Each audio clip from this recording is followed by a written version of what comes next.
And I think that's the hard thing for successful weight loss programs is that it's really about the pet owner more than the pet, right? Because they're the ones who control the food. So weight loss plans really need to be tailored to the household.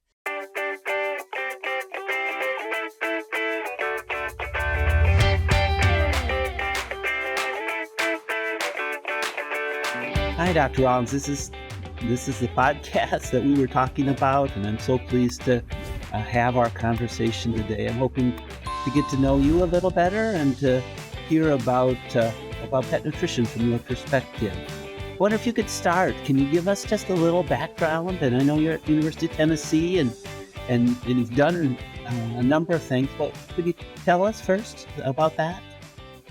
Sure. I always tell people I'm a lifer of the University of Tennessee because I actually grew up about 2 miles from the campus. And I was at Tennessee for my undergraduate, and then I went to vet school there. And then I was in private practice for a couple of years. And then I came back to the University of Tennessee to do my PhD and my nutrition residency. And then I just stayed on as faculty ever since. So it's where I've done all my training. It is my hometown. And yeah, so that's pretty much my background right there. And tell me about your current work. You have a group of people you're working with who are sort of your people you work mostly with there at Tennessee. Yeah, I have another nutritionist that works with me, Dr. Marianne Murphy, and we're kind of joined at the hip. We always tell people we're a little bit of a package deal at this point because we're also very good friends. But Dr. Murphy and I collaborate on all our research together, and then we also train residents. So right now we have, depending on how you want to classify them between our alternative and our traditional residents, but we have 2 to 3 residents that we're training right now as well. So in the resident program, they're responsible for a research project. In fact, I think it's required that they have a published research project to get to be a diplomat. Is that correct?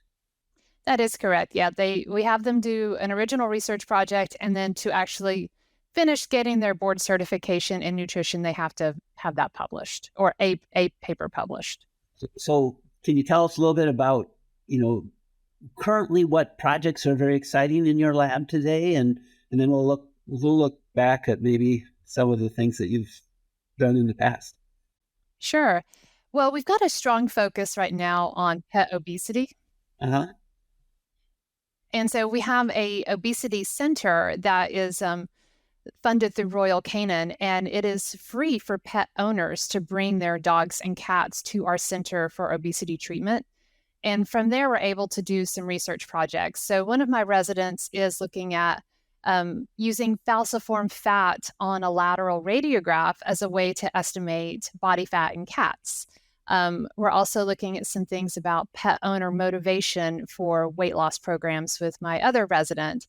And then we've got, lots of projects, but they're mostly targeting, clinically relevant ways to make obesity treatment easier, better, ways that we can really kind of combat that. And then we also do quite a bit in terms of gastrointestinal disease management with nutrition.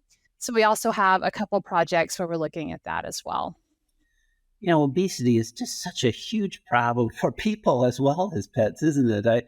I know that that's an area of expertise for you, and I wonder if you just might think a little bit about us. You've written about it, and I wonder, as someone looks at their pet, how do they even know that they're obese? What maybe we start there. Yeah, I think it's difficult because so many pets are overweight that we now kind of have a skewed view of what they're supposed to look like, especially when it comes to cats. Most of our indoor cats are already overweight, even if we think they're at a good spot. So starting with cats, I like to focus in on looking at them from above when they walk around the house. And if you look at your cat from above, if they have a little bit of an hourglass coming in behind their ribs, they're probably in pretty good shape. Like if you got that just like little bit of an indentation when the ribs right past them, that's a good spot. Now, when they start to look like a straight tube and, they're like, well, they're pretty much straight from their chest all the way back to their hips, that's when they're starting to be just a little bit overweight. And then it goes up from there, right? And then we start to get the bellies that expand and things like that. Yeah. Um, For dogs, I think it's kind of, again, we're looking for them to have that hourglass when you look at them from above. From the side, they should have their waist go up from their chest. Like it should Okay. tuck up. Things like that are ways to tell. And, really, if you look at what your dog or cat look like when they're about a year old or a year and a half old, Oh, let's not go there. well, typically for most of the time, they're probably sitting in pretty good shape right when they reach adulthood. Not always, but that can also be a good marker for you to say, oh, that's what my dog or cat's supposed to weigh or Sort of the supposed to look like. ideal. But Yeah. yeah, especially with dogs. I mean, I think they continue to grow lean mass after a year, or really have lean mass Yeah.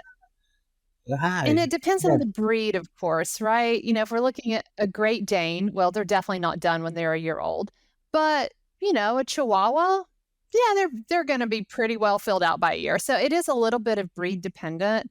But, once they've hit their full growth, it's a good idea to kind of track in your head. That's where they're probably supposed to sit, because they'll start to put on the weight gradually over the next few years till they hit middle age often.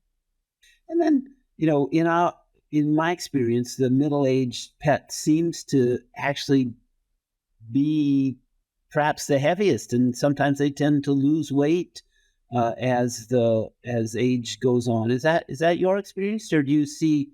Because I know mostly know lab pets are pets that are very well watched over with veterinary care, and maybe have a little more intervention than the average pet. But what about in the real world? Yeah, we definitely see that. And research studies have also shown that too, where it is definitely a kind of a curve where they'll Mhm. be the leanest when they're really young and they start to lose the weight again when they hit the geriatric years.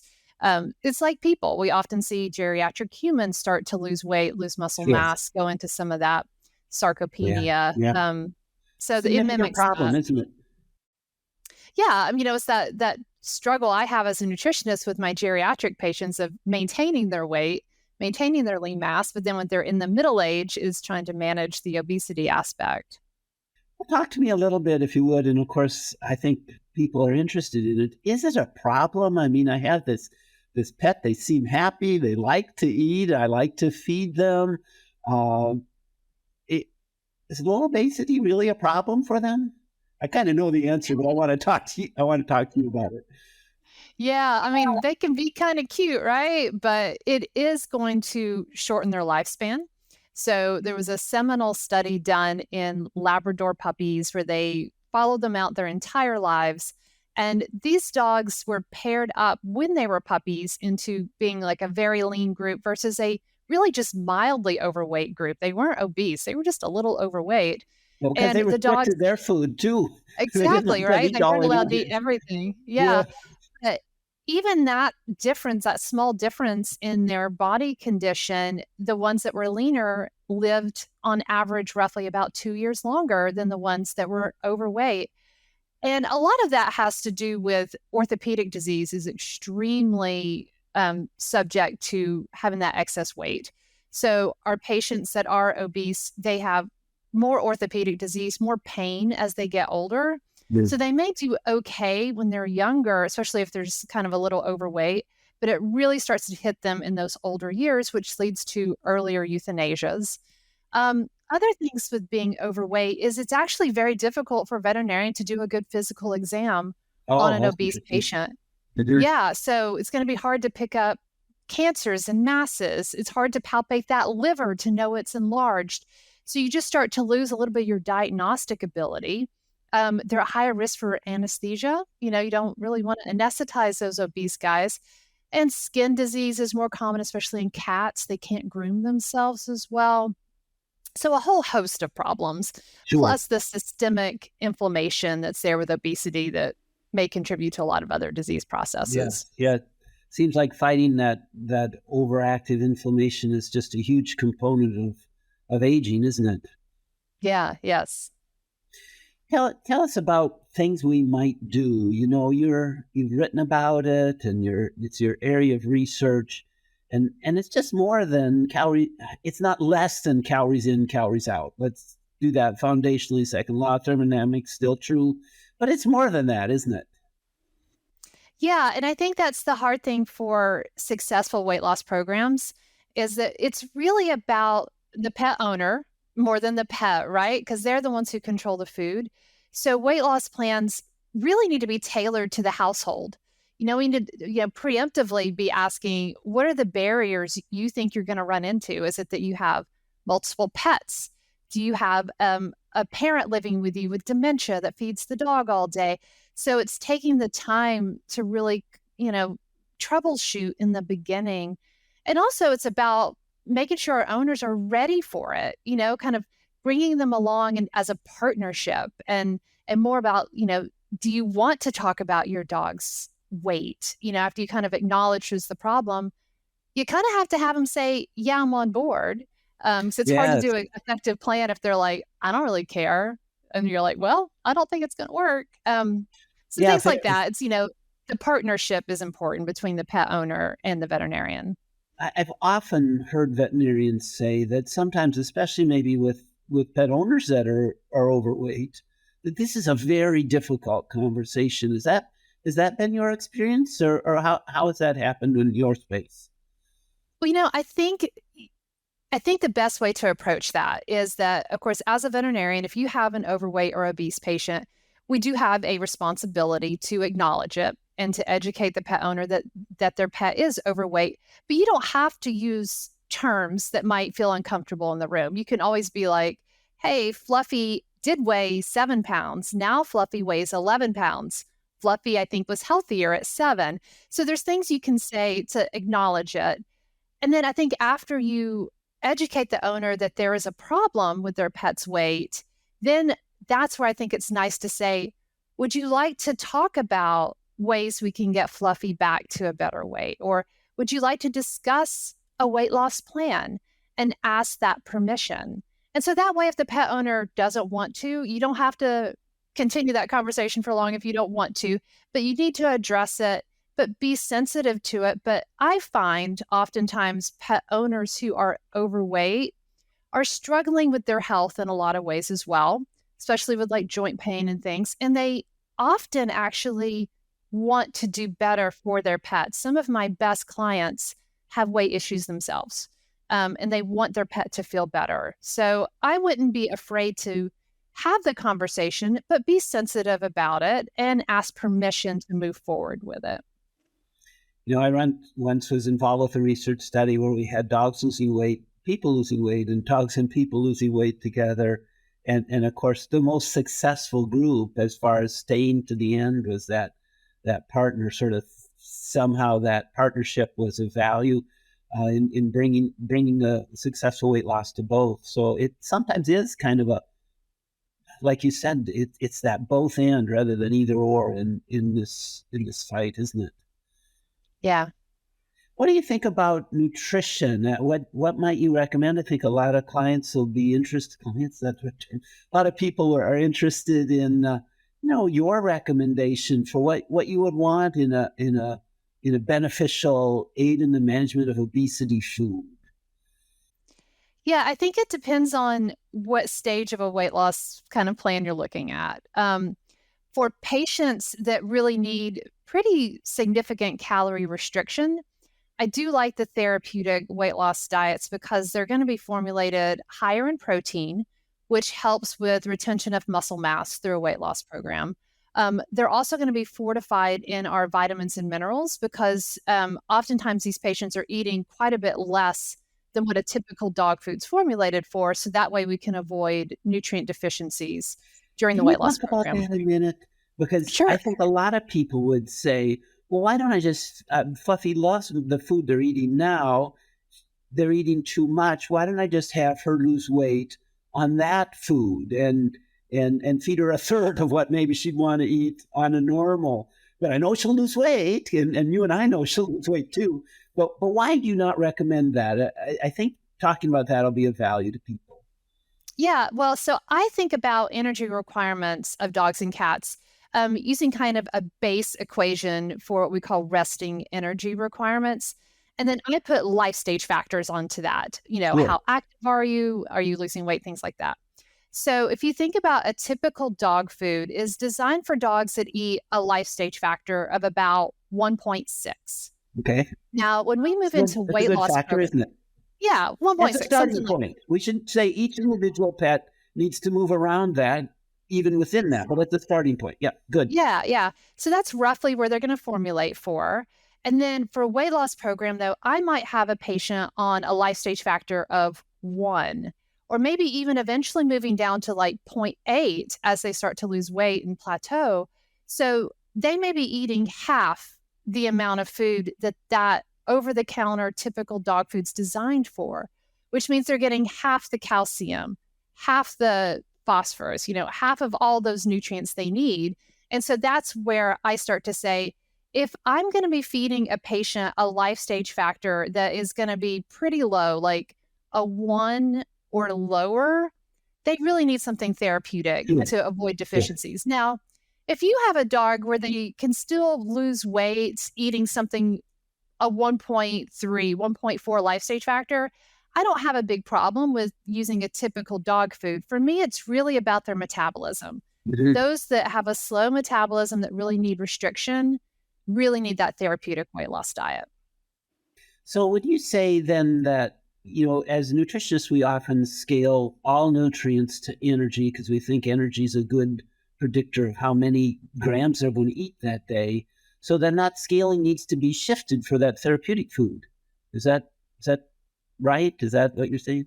Yeah, I mean, essentially, I like to think about nutrients on a calorie basis because dogs eat for calories, right? So if they're just going to consume less calories, well, we need to bump up what's in it so they get all the nutrients. Let's talk a little bit about what the pet owner might perceive. With a dog, maybe let's start there because I think it runs to maybe a little easier solutions. What might that pet owner do, you know, with their pet that would help lose weight? Yeah, so I mean, once we kind of figure out the calories, right? That's probably the most majority of it is you got to feed them the right amount. But some weight loss diets are helpful too because they do increase the fiber content. That protein helps with satiety as well. So those things help. But I'm a big fan of trying to find ways to enrich your pet's environment so they don't think about food. I kind of think about if you don't have a lot going on, then yeah, you overeat, right? We all do that if we're kind of bored, nothing's happening. We're like, well, I The think I'm hungry. I'll go problem with eat. working. I'm sorry, I spoke over. The problem from working from home, right? You think, the refrigerator's right here. Right, right. So I'm a big fan of if your pet eats mostly dry kibble, they should never eat that out of a bowl. Okay. That should be put into some kind of toy or puzzle, like make them work for it. And that's for Um, dogs and cats. exactly, Oh, exactly. that's Um, interesting. yeah, my own dog, she probably hates this, but I have a two-story deck off my back near the kitchen. So I take her dry food and I drop it off my deck 2 stories and it scatters on our patio. So it takes her a good 10 minutes to go down there and find every individual kibble that has spread through our patio. It's like So it's things hunting, like that. hunting, hunt and find. Yeah, exactly. So I think we can use food as an enrichment tool. I'm kind of like, shouldn't even use bowls. Um, Especially if you have dry kibble, that's a good option. And then other things to consider to help manage the house if you're getting a lot of begging behaviors and things like that is to actually try to remove yourself from the feeding process. Oh, that's so hard. I know, but you can use like automated feeders where it might like you might preload something and then a timer goes off and your pet can go to that feeder and eventually they start to disassociate you from the meals and they can go beg to the food god. And in place of the feeding, because that's bonding, right? Is that where you're going, Yeah, Dr. Jewel? yeah. In place of that type of bond, play with them. So there was a study a few years ago that showed that pets actually, this was in dogs, but that the dogs actually bonded more closely with the pet owner that played with them than the pet owner that fed them. Wow. So we could, if we can kind of replace the feeding as the way we show love to our pets and replace that with petting and attention and playing and just, spending the time with them, that's actually a better bonding. Oh, that's fascinating. I think that's very helpful too, because so many of us feel Pet wants to eat. They enjoy Yeah. eating. It's something we do. So yeah, that's interesting. What about cats? Seems harder with cats. Well, cats are a little bit harder primarily because their metabolism can get very slow. And also when our cats are in an indoor environment, they barely move. So they just don't need much. I think also our indoor cats tend to have a lot less musculature than they would if they were out. So those things kind of fight against them to where it really doesn't take a whole lot of food to sustain a cat. It really doesn't. But I think some of these same principles apply in that look for ways to make it more enriching. Try to disassociate yourself from feeding. If they're bothering you at 5 a.m. looking for food, that's where an automatic feeder is great. Like let that feeder feed them at 5 a.m. so you don't have to get out of bed. But that can be a good tool as well. And again, cats want some love and play and things as well. Lots of people talk about obesity in a pet, but they have multiple cats, especially with cats. They have multiple cats. They struggle knowing, how to feed them, what to feed them. I mean, do you have any advice for that, or what do you think? Yeah, I just published a study on this. As So if I by do. plan, please tell us what you Yeah, think. yeah. So we found that using automated feeders that will provide separation of your pets. So, like, the one I used collars. So every cat in the house had a collar, and the feeder would open up for the approved animal. It would close for the unapproved animals. So using things like that, there's other feeders that are good that have microchips that will read your cat's microchip, but the same kind of deal will only open up for approved animals. That makes it so much easier because then you can have the thin cat that likes to graze all day long can have their feeder that they go to all the time, but the overweight cat can't access their food. Yeah, what a good solution. Kind of high priced, I think.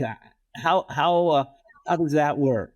But Yeah, a so some wonderful of solution. Start with that. yeah, Wonderful. yeah, it is. And we did find in that study that the pet owners that were in our group with the feeders versus feeding from traditional bowls, the cats lost more weight, owners were happier, it just went so much smoother for them.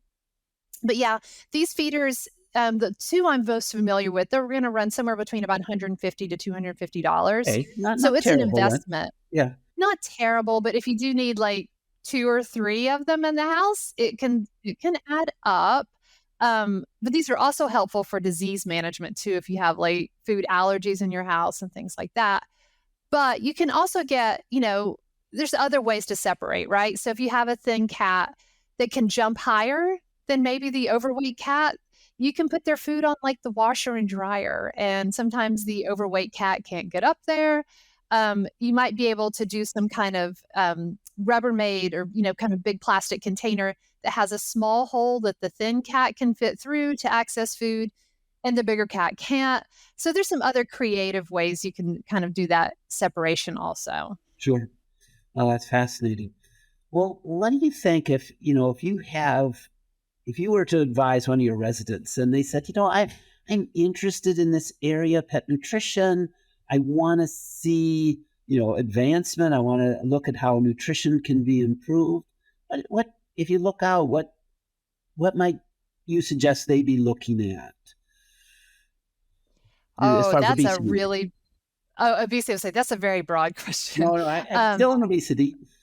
okay, still on And obesity. maybe we can have another conversation at another time about the broader question because there's a lot there, Yeah, isn't there?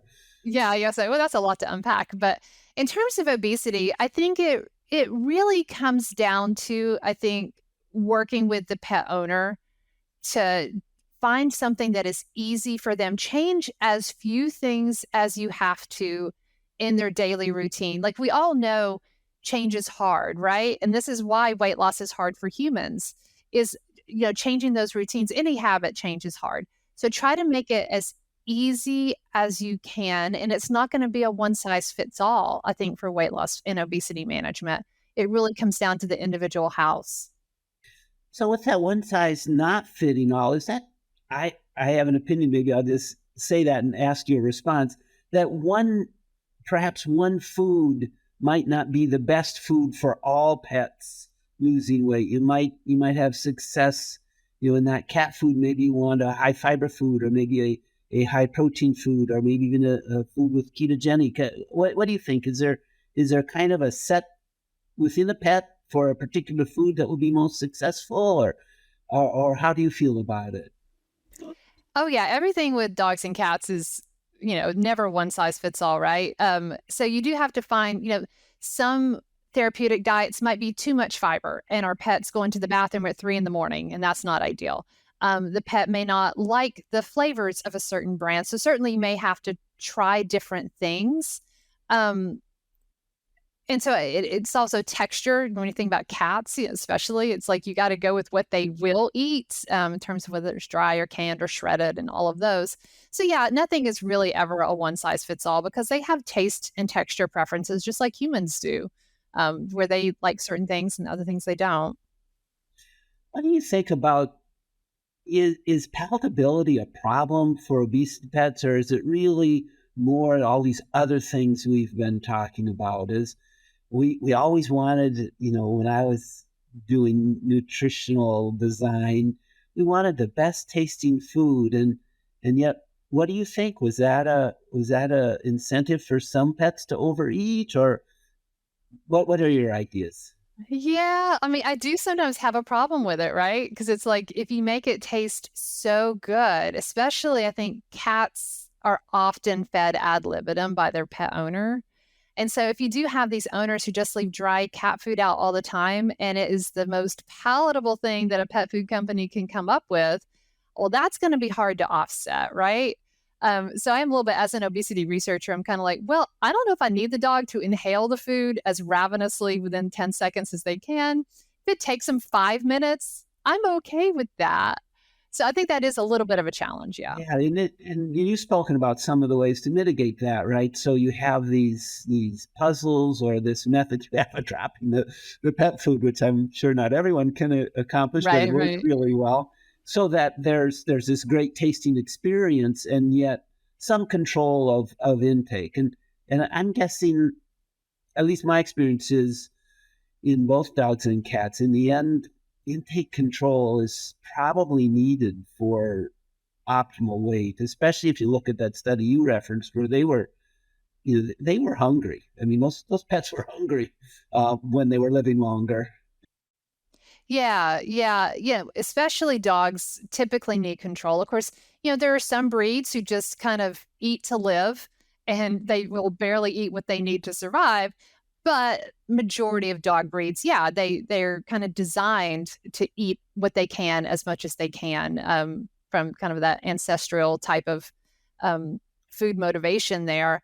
And cats, it's one of the things that's always fascinated me about cats. And I always say I want to figure this out. I probably won't in my research time, but I would love to, of why you do have cats that some just self-regulate beautifully and will eat, ad libitum, and they always maintain a healthy weight. And then of course the others that can't handle it. And I don't know the difference between those two categories. And it's something that always fascinates me. But we do see time and time again that a risk factor for obesity is free feeding, free choice, ad libitum feeding. A lot of people prefer to feed dry food, and pets seem to really enjoy it. Um, you probably know this. I actually don't know this. Is food form a risk factor for obesity? Dry versus canned? Yeah, yeah. It can be, and I think part of that's a little more evidence for that in cats, where dry food does tend to be a little bit higher risk factor than canned food. And I think part of it is just because it's so dry and concentrated in calories, it's just very easy from a volume perspective to eat too much. So it's like with us, I always kind of think about, grapes versus raisins, right? Where raisins are smaller, less volume, less concentrated. It's way easier to eat 200 calories of raisins than 200 calories of grapes. So you're going to be pretty full after that. So it's that type of thing where dry food is a little easier for them to overeat on. So there's something for a recommendation and for people to think about. I know, like my cat, I once tried to, I thought wet food would be healthier, and she outweighted me. She Yeah, she yeah, wanted dry food, she got dry food. yeah, yeah. They form those texture preferences very early in life, and it's hard to change it. They hold them, don't they? Well, Yeah.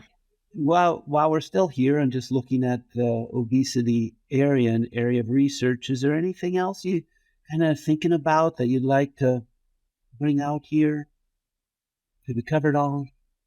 Yeah, I mean that's most of it. Just looking for the best ways to make these plans easier. That's the big goal. I think that was fascinating. I wonder if we could talk you another area of expertise and interest of yours that you mentioned was the homemade foods and maybe the foods the individual owner is creating for their pet. Is that something you're interested in? Yeah, I think most kind of board certified vet nutritionists that see clinical cases, we all end up doing a lot of homemade diet formulations for disease management. And part of that is so that we can really customize. When we got a pet that has 4 different nutritionally responsive diseases that doesn't have a commercial diet really perfect for them, we can really just tailor it in exactly for what that pet needs. So it's really the individualized pet that's driving that desire. What would you say to just a non-nutritionist sitting at home that thinks, I eat for myself, I eat pretty well, I seem to meet all my nutritional requirements. I'd like to make food for my pet and just have that experience. What would you tell them about that decision? Yeah, I would at first be like, well, I'm not sure that we as people optimize our health with our nutrition for the most part. Most of us, I'm sure if you designed my diet, I would eat better than I do. Okay. right. Even myself, I know I have things like every time I go to the doctor, she's like, you need your vitamin D. I'm like, I know I'm deficient in vitamin D. So yeah, so I would say the first thing is I'm like, well, we are not optimal in the way that we eat. So we probably don't want to necessarily put that type of feeding pattern onto our pets. In that, if you do a commercial diet, we know they're going to get all the nutrients they need. So I think it's incredibly difficult for a pet owner to design a complete and balanced food for their pet. So I do not recommend winging it. Um, and then I think it's hard to have good sources for pet owners to utilize to balance a homemade diet for their pets because there's not enough of us nutritionists to go around for us to see every single pet that wants a home or their owner wants a homemade diet. I often do send people, there's a website called balanceit.com. And there they can go design recipes. They have to use the supplement that comes with the website. Um, but it's a good resource for pet owners who just want to cook because they want to try it. It's fun. If they follow exactly what they do with that website, they're going to have a balanced recipe. So that's where I often recommend pet owners go for that first line.